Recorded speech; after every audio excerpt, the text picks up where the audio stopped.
So there you are, deep in the backcountry, waking up in your tent to the sound of loons on the water and birds in the trees just after sunrise. You had an okay night's sleep, not great, but not terrible. It's time to hit the trail. But first things first, coffee. And since you're camping, you need it to be quick and convenient. Well, Recess Coffee has you covered with their new Campfire Blend Steeped Packs. Steepable coffee packs, easy to carry in, easy to carry out. Pick up a carton of 10 or individual packs before your next camping trip. For 10% off your order of steeped packs or 12-ounce whole bean bags, use the promo code RECESS46. That's RECESS 46 at recesscoffee.com. This is the 46 of 46 podcast Summit Sessions, where we'll talk all things Adirondack, backcountry, and beyond. From high peak stories and adventures to trail tips and tricks, we'll dive deep into the heart of these mountains and the people who passionately climb them. Adirondack maps and spruce traps, bushwhacks and backpacks. It's all here on the 46 of 46 Summit Sessions.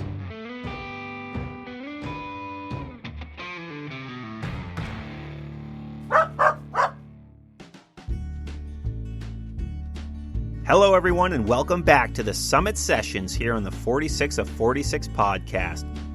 This week's episode is all about man's best friend, our canine companions, and what to know when we take our dogs with us out on the trails to keep them happy and, more importantly, healthy. Now, I don't quite know if it's irony or destiny that I would be recording this episode right now. But this past week, my wife and I had to make the heartbreaking decision to say goodbye to our beloved dog after 9.5 years, Wilson the Silver Lab. It's been a rough and emotional week in our home, to say the least, as anyone with pets can attest to, especially those with dogs. They grab our hearts and immediately become more than just a pet, but a true member of the family. So I'd like to dedicate this week's Hiking with Dogs episode to the memory of my own dog, Wilson the Silver Lab. We love you, we miss you, and our house will never be the same without you, buddy. Rest in peace, Wilson. We miss you. Dogs, man. There is a reason they are called man's best friend. But my guests this week both work at the High Peaks Animal Hospital here in the Adirondacks, and they're here to chat all things hiking with dogs, from preparing for a hike, assessing your dog's fitness level for hikes, what to do in emergencies, how to avoid those emergencies, what to bring with you on the trail, and everything else to have a safe and enjoyable hiking experience for both you and your dogs. Wendy and Bobbi, welcome to the 46 of 46 podcast, and thank you for coming on the show. Well, thanks for having us.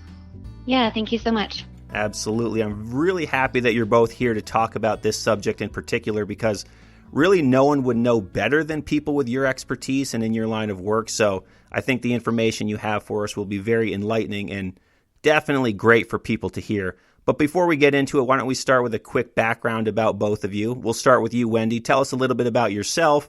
How'd you get into the outdoors, and what do you do at the High Peaks Animal Hospital in particular? Sure. Well, I'm actually originally from Ohio, and I moved to New York into the Finger Lakes area about 2 years ago to be closer to my family. And then I discovered the Adirondacks, and I moved here full-time this year in April. And I had been coming up on weekends for the previous year prior to that. I took the job at High Peaks Animal Hospital in April as well. I'm the medical director and a DVM there.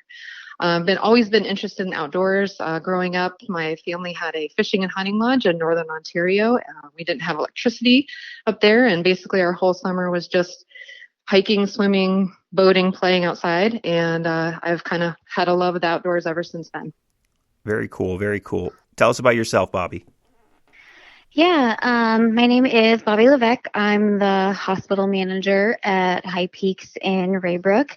I've been there for about 8 years.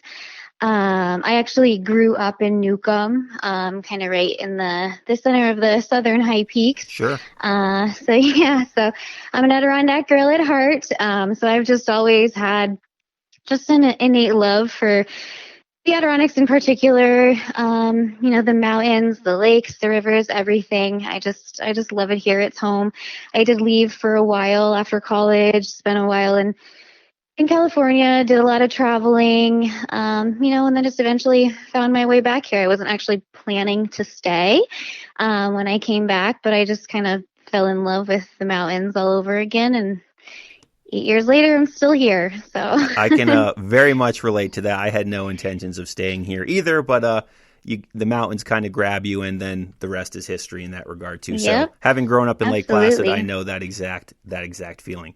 So as we get into hiking with dogs, so I know you guys are active out on the trails, and obviously what you do for work makes perfect sense. So before we even get into it, what would you guys say is the biggest or the most common maybe injury or just bad situation that you see happening with people hiking with dogs? Just like right off the bat, what's the first thing that comes to your mind that you often see happening? Right off the bat, it would be getting quilled by a porcupine. I would say we don't see 1 week go by without a quilling. Wow. And that can definitely be avoided by keeping your pet on a leash, or at least keeping them under voice control. The other thing to say about if your dog does get quilled, please do not remove the quills on your own. That makes my job much, much harder when they break off. But usually if you see 2 or 3, there's probably 20 that are present. So I would say that quilling is probably the most common injury we see in the dogs that are hiking and exploring in the high peaks. I would have never, ever guessed that was what your answer was going to be. So that's fascinating to hear. That's yeah, so we see, interesting. probably I would say an average of 1 to 2. It's dropping off a little bit now as the colder weather starts, but in the summertime, I'd say we have 1 to 2 a week of dogs that were hiking or camping that got quilled by porcupines. Okay. All right. Well, it's good to know. Now, so that, you don't see porcupines wandering across the trail. So I guess would that be dogs, doing what dogs do, running around in the woods and going off trail and then getting into some trouble, basically? Is that kind of how that's going to happen? Yeah, I think absolutely. Yeah, and we tend to see the repeat offenders as well. Usually you think a dog would learn once it gets quilled once, but they absolutely do not. So we definitely have a handful of dogs we see come back time and time again who have been quilled. Classic. All right, cool. Well, so as we get into hiking with dogs and, what you need to know, how to be successful, a lot of people would think, oh, it's a dog. Of course a dog can go hike a mountain, but that's just so drastically not the case. The same way people can't just go hike a mountain, neither can a dog. They need the proper fitness level. So right off the bat, before we even get into what would you do in case of an emergency or what should you bring with you, before we even get to that, we should go to the conversation of the fitness level of a dog. Is a dog even ready to go hiking on a mountain? So how would you have people figure out if their dog is appropriate to go up on a mountain? Well, first you kind of start with what's the dog like? Are they an athletic dog? Are they a younger dog? Do they have other health concerns that could maybe limit their hiking? Do they have a heart murmur, or are they geriatric? Do they have arthritis or previous injuries? That's the first thing to think of. I think another thing to really consider is the what we call the body condition score of your pet. So is your pet underweight? Are they overweight? If they are overweight, you kind of have to treat them the same as you would an overweight person who's trying to get into shape. Really, with any dog, it's starting out slow and assessing the comfort level of their fitness. So start out on a short 2-mile flat hike. How do they do? They seem to have energy. Were they really wiped out for a couple of hours after? Did they seem like they could go further? I think that's the first thing to start with, is just like you, start slow and low and work your way up to the higher peaks. Another thing to consider is the breed of the dog. So if you have a dog that's what we call a brachycephalic dog, that's a dog with a smushy face, like a pug or a Pekingese or a Shih Tzu, those dogs are going to have limitations to their physical activity. It's harder for them to keep their oxygen content up. It's harder for them to cool down. So it's something to think about there. Another thing to consider is these Arctic breeds. So not necessarily Huskies, they're pretty athletic, but dogs like a Newfoundland or a Great Pyrenees or St. Bernard, it's going to be really, really hard for them to stay cool. They're meant to be in freezing temperatures. So if we take them hiking, even if it seems like an easy hike, if it's a hot day, it's going to be a lot harder for them. So I think going back to the actual physical components of the dog and then working your way from the smaller hikes up to the higher hikes. Just what you should do as a person as well. Start small and slowly work your Exactly. way up. So now, how would you kind of determine, we obviously all need exercise. So obviously dogs need exercise, period. So would you say, well, even starting small, that sometimes that means just walking flat trails in the woods as opposed to just going right to a mountain? Yeah, definitely. We have so many options around here. There's really no reason to just jump to the highest peak. Just like you wouldn't do that yourself, you're going to start slow.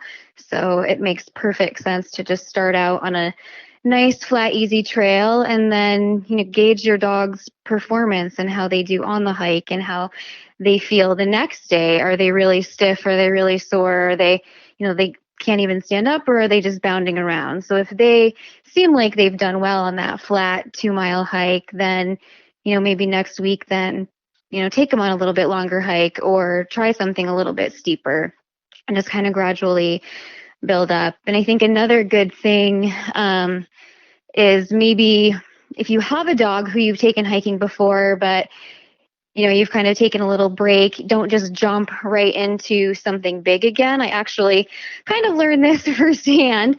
I used to hike with my brother's 80-pound lab all the time, and I would take him all over the place, but we hadn't done anything much for the winter time, and then spring rolled around and we were eager to get out, and I took him right up on Nundigal Ridge, and his stamina was fine, but I never thought about his paw pads, and they were soft from not having been hiking and been outside much all winter. And I actually skinned both of his front paw pads right down to the skin, and I felt terrible. And they were, we noticed when we were at lunch break, his paw pads were bleeding, and luckily I was with 2 other vet techs, so we kind of doctored him up and we had bandage supplies, and I actually had an extra pair of darn tough socks that I had brought for myself, but I put them on the dog.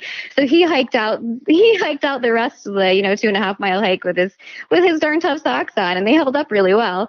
But yeah, I think it's important to think about stuff like that as well. Those are things that are really easy to forget about too, as a person. Yep. Like we totally wouldn't, that might not be on our radar at all, but it's great that you brought that up. So you had brought the correct things with you for hiking. So let's just move right into that. So hiking with a dog, obviously you still need water. You need snacks the same way people do. The dogs do too. So what would you recommend that people should always have in their backpacks, and how do you plan the proper gear and essentials when hiking with a dog? Sure. So with water, you want to have enough for yourself, but you also want to have enough for your pet and a way for them to drink. There are lots of those little collapsible, lightweight water bowls that you can bring along. A good rule of thumb is that a dog who's doing normal exercise is going to require about an ounce of water per pound per day. So that's with normal activity. So if you're exercising, if it's hot, if you're climbing a lot, you're going to look at 2 to 3 times that. So that's how much water you want to plan for.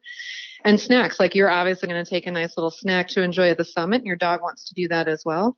With calories, like a 20-pound dog can burn up to like 65 calories just regularly walking. So that's walking on a sidewalk.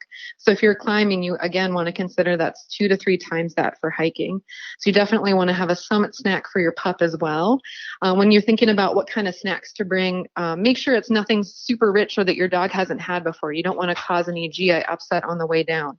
So something like their normal dog food as a snack, or biscuits that they would normally have eaten. There are some pretty good companies that make some actual kind of hiking snacks for dogs. There's a granola bar for a dog called a Boundless bar that's about 100 calories per bar. It's pretty easy to digest. So definitely want to think about replacing the calories and keeping their energy up. You want to always have identification on the dog. So collar tags, microchip, rabies tag. There are some pretty cool products out there that are GPS tracking collars. So if you do want to hike with your dog off leash, not in the high peaks, but anywhere else, a GPS collar is one thing that you can think about as well, just in case you would lose your pet. You always want to have those poop bags. Leave no trace. That goes back to those principles as well. Not only if you're leaving feces, especially in those delicate alpine areas, we don't want to have human poop or dog poop up there. The other thing to think about is that if your dog is carrying parasites, you're going to leave those in the environment as well that could affect other species too.